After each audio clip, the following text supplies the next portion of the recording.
Hello everyone, in today's video I want to talk about a feature that I spoke about last time in my previous video, which is called Reset This PC. The reason why I want to talk about it again is because last time I talked about it in Windows 10, in a Windows 10 environment, or I demonstrated it in Windows 10, and this time I want to talk about it in Windows 11. Because nowadays the two operating systems that I primarily see in the field when I'm dealing with these different computers and end users are Windows 10 and Windows 11. Windows 11 is obviously the latest operating system released by Microsoft. Before that it was Windows 10. So Windows 10 and Windows 11 are the ones that I see. Once in a while I'll run into a Windows 7 computer. Obviously if it's an account that we actively manage, if it's a business that's in contract, then we will always upgrade Windows 7. We don't leave any Windows 7 in environments because Windows 7 is very vulnerable. You don't want to have Windows 7. Microsoft officially stopped supporting Windows 7 back in January of 2020.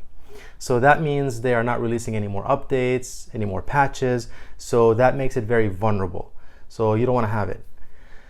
Windows 10 and Windows 11 are the ones you want to deal with nowadays. So for the sake of completeness, I'm going to show you the same feature, but this time in Windows 11. Now, as I mentioned last time, the reason why I'm even talking about this particular feature is because it addresses just various issues that you are unable to resolve. So let's say you have slow performance, for example, on the computer, or let's say it's freezing, it's crashing, your file explorer is not launching, you can't access your control panel, whatever the case may be, or your Outlook is not working right, or whatever your problem is. And you've tried, let's say, to troubleshoot. You've tried all the basics, you've tried everything you can, you've done your research, you've done your due diligence, and you still are unable to resolve your problem, then this is a very, very handy tool that you can use. And the cool thing with this is you don't have to, as I mentioned last time, just in case you guys didn't watch the other video, the cool thing with this feature is you don't have to download it from anywhere, you don't have to search for it, you don't have to configure it, you don't have to do anything. It's embedded, it's native to Windows. All you have to do is search for it and launch it and use it. So let me show you how to do that in Windows 11. Let's get right into it. All right, everyone, before I dive into today's topic and show you how to reset your Windows 11 computer, please make sure to subscribe to my channel and follow my content. We're going to have a lot of fun together in this journey, and I'm going to bring you a lot of value. All right, so to reset your Windows 11, you're going to click in the search field here at the bottom, and you're going to type in the word reset. And then you're going to see that first search result come up, which is the option we're looking for, reset this PC. So either hit enter or just click to launch it. You're then presented with the system recovery window, and there you go, reset PC. So Windows 11 has that same option. They kept it. Microsoft kept it in Windows 11. So just in case you're a Windows 11 user, you have the same option that Windows 10 has, which is to reset your PC. So you'll click that. Another window comes up that's basically asking you whether you want to keep your files or whether you want to remove everything. Now, my approach to this has always been start with the less severe option, the less intense option, which is to keep my files. Now, this should keep all your files intact and unharmed, but again, I know I mentioned this before, make sure you are backing up your data. Don't rely or count on what this stuff is saying, because you never know what could go wrong. Even during this process, you may have like a power outage, let's say, or your hard drive may decide to crash at this point. Believe me, I've seen this happen. I've seen hard drives crash at very unexpected times, you know. So just to be safe, always back up your data. So even though if this goes through successfully, it's technically supposed to keep your files, but again, you never know.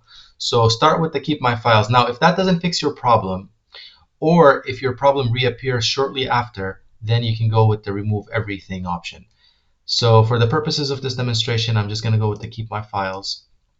This should take a couple of seconds here. And then you're presented with this option of how you would like to reinstall Windows. Because essentially what we're doing is we're actually reinstalling Windows by resetting the computer.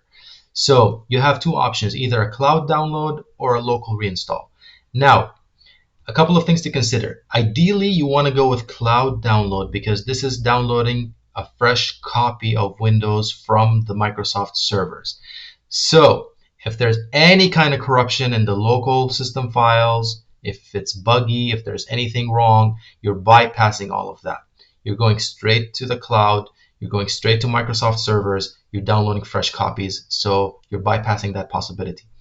Now, however, if you are in an environment where there's a lot of users, there's a lot of network traffic, you don't have the best bandwidth, you have connection speed issues, you don't have the best speeds from your internet service provider, then you want to avoid the cloud download because that's going to impact your bandwidth, and you want to go with the local reinstall. Or maybe wait for a better time, maybe after hours, maybe on the weekend, like just things to think about. So ideally, go with the cloud unless you have bandwidth problems. Now, local reinstall has worked fine for me every time, so you're welcome to try that. And for the purposes of this demonstration, that's what I'm going to go with, local reinstall. This is going to give you a quick little overview. Next, this is going to take a few seconds and basically give you like a final overview and ask you to confirm. Similar to what we saw in Windows 10, it's going to show us what it's going to do for us basically, which is change settings back to their defaults, keep personal files. Again, I talked about it previously. I'm going to mention it again. Back up your files because you never know. And if you approve and agree with all of this, then you'll click reset. Now, I'm not going to do it. I did it last time and I showed you what happens. Basically, once this is completed, you're presented with the same login screen that you are always presented with, even prior to doing this. That same login screen is going to show up because this preserves also your user profiles. Those remain intact as well. You log in and then boom, you're back to your computer, hopefully without that problem that you were trying to resolve in the first place. Alright everybody, this brings us to the end of today's video in which I showed you how to reset your Windows 11 computer. Please make sure to subscribe to my channel, follow my content, and until next time, take care everybody. Bye.